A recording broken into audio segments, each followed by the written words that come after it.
Raider Nation, what's going on? It's Mitchell Renz here, host of the Raiders Report, with my first Raiders mock draft after the NFL Combine. The way that I'm going to do this mock is I'm going to operate like the Raiders already have a starting quarterback going into the draft, because when you look at all the reports out there, the Las Vegas Raiders will have a QB. Whether it's Justin Fields, whether it's Russell Wilson, whether it's Sam Darnold, the Raiders will have a quarterback going into the draft. So I also ran this mock on PFF, and I wanted to just kind of see how much things have changed since the NFL Combine. I also got to give a shout-out to our sponsor here, Panda Sups. Use code DRAFT for 25% off at pandasups.com. They just released this brand new Super Nootropic. If you're watching this at work, maybe you're at school or you feel a little bit sleepy, you take a scoop of the Super Nootropic, and you're going to be locked into this freaking show. If you want to see more mock drafts on the Raiders Report, make sure you're subscribed. Make sure your notifications are turned on, because we're going to obviously talk a lot about free agency, but almost every single week after free agency, I'm going to do a brand new mock draft. I bet you I end up doing probably 10 to 20 more mock drafts on this YouTube channel. So if you like them, rock out with your mock out with me. Make sure you're subscribed. So as it stands right now, the Raiders, they got 10 picks in the 2025 NFL Draft. Starting at pick number 6, you got 3 picks there in round 6. But you know what I want to be able to do? I want to be able to be fluid. And what do I mean by that? If a trade is presented to me, I got to be flexible, and I got to look at all the options out there. So on this mock, it went Cam Ward, Travis Hunter, Mason Graham, Abdul Carter, Will Campbell. Sitting there on the board, if I wanted to be able to take Shedeur Sanders at quarterback, I could have been able to do. But a lot of the notes that we got from the Combine is I don't think that Shedeur Sanders is going to be a top 6 pick. Hell, I don't even know if Sanders is going to go in the top 10 picks overall. So the trade that I had presented to me was from the New Orleans Saints, and I ended up taking the deal. Here was the trade. The Raiders and Saints swap 6 and 9. Nice. You also swap, I get a second-round pick. In return, I give up a 6th. And then also, I am able to get a pick in the 4th round at 130 and also give up a 6. So I was still able to keep a 6th-round pick, and I was able to add 2 other really critical picks here and only moving back 3 spots. If you like the idea of the Raiders trading back, hit that like button, because I'm in the idea of there's a lot of really good players that I like kind of in this top 10 range overall. And if the Raiders aren't going to take a quarterback, I'm also on the idea of let's try to add as many awesome football players as we can to this brand new regime. I'm not going to trade back every time, but if there's a deal presented to me like the one that the New Orleans Saints here offered, I'm going to take that deal because I think it really stacks a Raiders team. In this mock draft, when you see the players I'm able to get in the top 5 rounds, you're going to be really impressed here. So here we go. After the trade, this is what all of my picks now look like. You can see the picks from the Saints, and then you can see up there, obviously, in round 1, pick 9, still technically from the Saints. So the way that this mock draft ended up going was this, kind of interesting. The Saints traded up in front of the New York Jets for Shedeur Sanders. They're dealing with Derek Carr. Maybe they need a new QB. Malachi Starks off the board. Kenneth Grant then off the board, which meant I could have gone a few different directions. But to me, if I wanted to go best player available, and I know I've said up here on the show before, and I've said I don't love the idea of taking Ashton Jeanty in round 1 because of how deep the running back class is.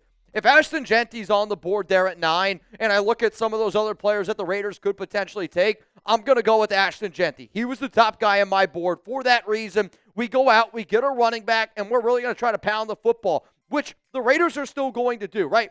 If you bring in Justin Fields, Jeanty, that to me would be a lot of fun. Sam Darnold, doesn't matter who it's going to be. This team with Pete Carroll will run the shit out of the football. Let's go to round 2 now, pick 37. And I'll be real with you. I don't think that this player is going to be on the board at 37 after the combine he had. And quite frankly, it might have been one of the top combines out there. I am going to go with Nick Emmanwori, who is a strong safety hybrid from South Carolina. He is 6'3", 227.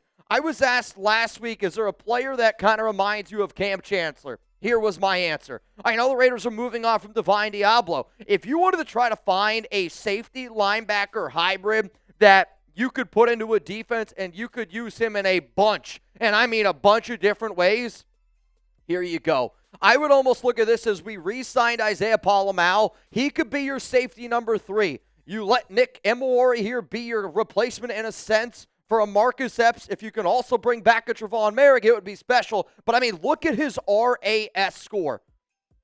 Guys, this is a 10, okay? And when you look from top to bottom how athletic he is, this is in regards to all of the safeties that have ever come through the NFL draft. I mean, we're looking at a prospect here that, quite frankly, we haven't seen many prospects that are as physically gifted as what Emmanwori is. So knowing that it's a DB, it is a little bit early for me for a safety. And if I would not have made that trade earlier, I probably wouldn't have gone out and made that pick. But based on the way that I wanted to do this, I went best player available, back-to-back picks. So let's go now to round 2, pick 40, and this is the one that I got from the New Orleans Saints. I'm going to take offensive guard Tyler Booker.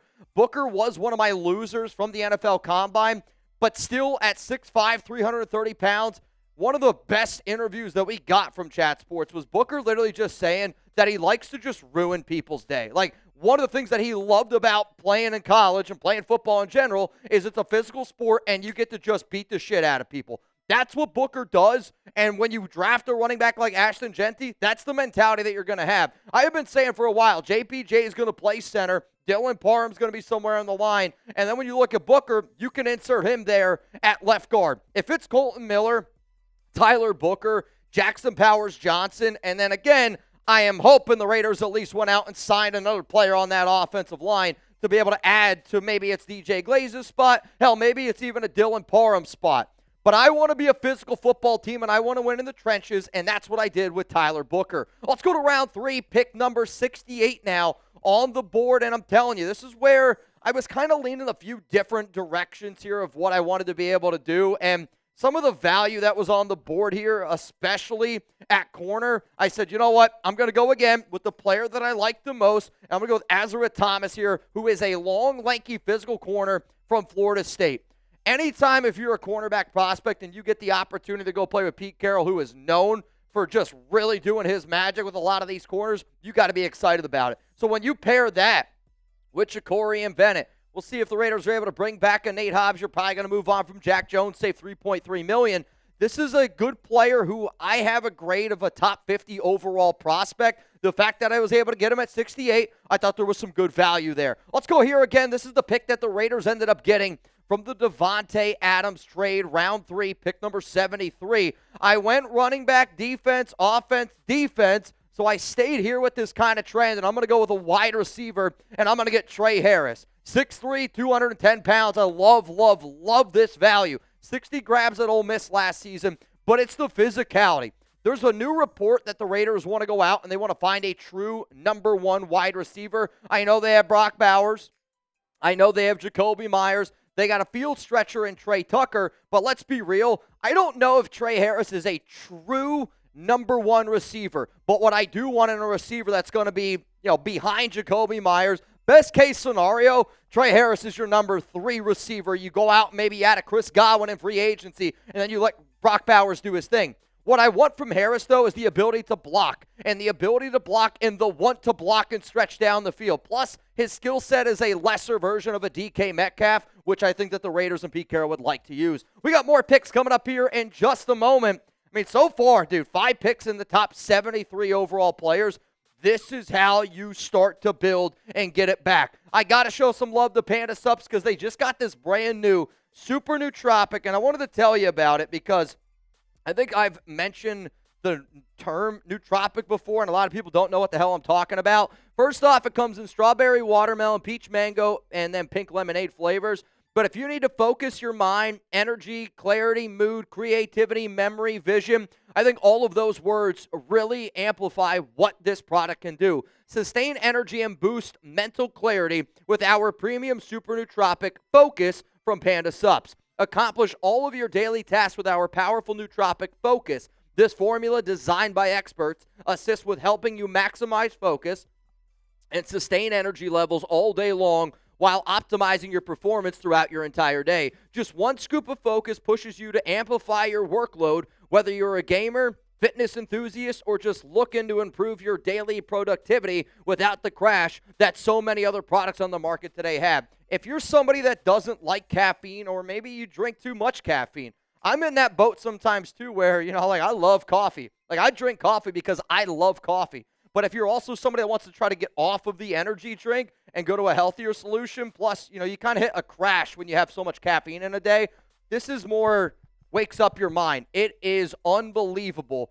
Around 2, 3 o'clock before Raiders live show, I'm taking a scoop of some Panda Nootropics. Though I got to try the super one. Murbad, hook a brother up. PandaSups.com, code DRAFT for 25% off. Let's go to round 4, pick 107 here. And because of the trade that I pulled off with the New Orleans Saints, I have another 4th-round pick coming up and then only one pick in round 6. This one might be a little bit controversial, but you know what? I heard from a source at the Combine that Jalen Milroe did impress a lot of people. And if I'm going to have the mindset that the Raiders already have a quarterback, Milroe to me is a 2-year project. I'm telling y'all right now, Jalen Milroe was a big winner at the Combine because of the mental side, where there's a lot of teams that are afraid of certain quarterbacks. And I'll tell you this right now, Jalen Milroe can't throw a football well enough to play in the NFL. But if you can teach him over the next year or two, and if you have confidence in Chip Kelly, and I have confidence in this coaching regime based on Greg Olsen, Chip Kelly, John Spytek, Tom Brady, Pete Carroll, I think we have the perfect coaching regime for somebody like Jalen Milroe. So you know what? I am on board for the Raiders to take Milroe, especially if you can end up getting him in round 4. So let me know down below, because I know there's going to be people out there that don't like the idea. But at the same time, do you want to take Jackson Dart at pick 37? Do you want to trade back up into the round 1 to go get Shedeur Sanders? Like, I would say right now, being able to get a Jalen Milroe in round 4 is tremendous value because he is a hell of an athlete. I don't know if he'll ever develop into the quarterback you want, but worst case scenario, push QB. Why for yes and for no? Let me know. All right, let's go to the next pick here, and this is the one from the New Orleans Saints that we acquired in that trade earlier on. And I'm not going to butcher his name. I have had him on this show multiple times, and people know that I'm very high on Olu. He is the edge linebacker from UCLA, where I want athletes, right? And Olu is a hell of an athlete, 6'3", 250 pounds. I would imagine, off the top of my head, Chip Kelly was there from 2018 to 2023. I would imagine that there's a connection of some sort or another with Olu here. But for the ability to be a potential replacement for Divine Diablo, but also to be able to pin his ears back, get north and south, he is a phenomenal athlete. And I kind of also want the Raiders to use Amari Burney in this way, too, where they just let him pin his ears back and be an athlete and not think as much. Olu is a much more complete player, and I like the value there in round 4. Let's go to round 5, pick 144 here. And this was another dude that, quite frankly, I can't believe he fell to me at 144. And sometimes when I do these mock drafts, I actually really try not to take players that I don't think are going to be on the board. But you know what? Sometimes weird shit happens, and the value is just too good. I'm going to go with Billy Bowman Jr., where I feel like out of all the players that I have drafted in my mocks, Bowman's probably up there with one of the dudes that I take the most frequent. Some people might not like the fact that I took a safety at pick 37, and I'm also taking a safety here at 144. Both players, though, are legit players. Like, I think Billy Bowman Jr. is a hell of an athlete, and I don't know what the fit is going to be right away. But my mindset of this was I want to go best player available, and I want to try to stack up this roster the best way possible. Though you might even be able to see Nick Emmanwori play linebacker. He's that talented. Billy Bowman, though, also a very good safety. Let's go to round 6 here, pick 214. And I should also say, because both Bowman and Emmanwori are safeties, my plan is to not put one of those at free safety. That needs to be clarified. Let's go to round 6 here, 214. And actually an interview that we had at Chat Sports also, which we kind of enjoyed, Oronde Gadsden, tight end from Syracuse. There's a lot of rumors right now going around Michael Mayer, and Vincent Bonsignore said that the Raiders are shopping Mayer, but it's more of like teams are just asking what the Mayer price is. I don't really know why the Raiders are trying to trade Mayer. I mean, to me, the only reason why you would trade Mayer is if Mayer is unhappy currently being a Raider. Now, if you're going to get a 3rd or a 4th round pick for him, sure, let's freaking do this thing. If you're only going to get a 6th round pick, I'm not interested in trading Mayer. So this could be a potential late round tight end 2, tight end 3 option. Definitely more of a receiver than he is a blocker. 73 grabs, 934 yards, 7 touchdowns. I've been watching a lot more Kyle McCord tape. And Gadsden is a fun tight end that surprises you with his athletic ability and his ability to catch the ball. The final pick here in my mock in round 7 at 224 is Eugene Asante. And I knew he was going to run a good 40 time. second fast 40 time among all linebackers, and I want to say it was like 4.48. I don't know if he's going to ever be able to play linebacker in the NFL. Like, I'm not going to lie to you, but you know what? He's going to be a gunner. He's going to be a special teams assassin, because when you can move and you can fly down the field and you want to hit people, and that's the style of play Eugene comes with, then you're going to have a role on a lot of NFL teams. That's why I ended up taking him here at pick 224. So what do you think? Grade my mock draft, A, B, C, D, or F. And again, I am going into this with the mindset that the Raiders are already going to have a quarterback. That's the mindset you're going to see from me with every single mock draft that I have going forward. The Raiders will have a QB, and they will have a starter before the draft starts. So A, B, C, D, or F for me.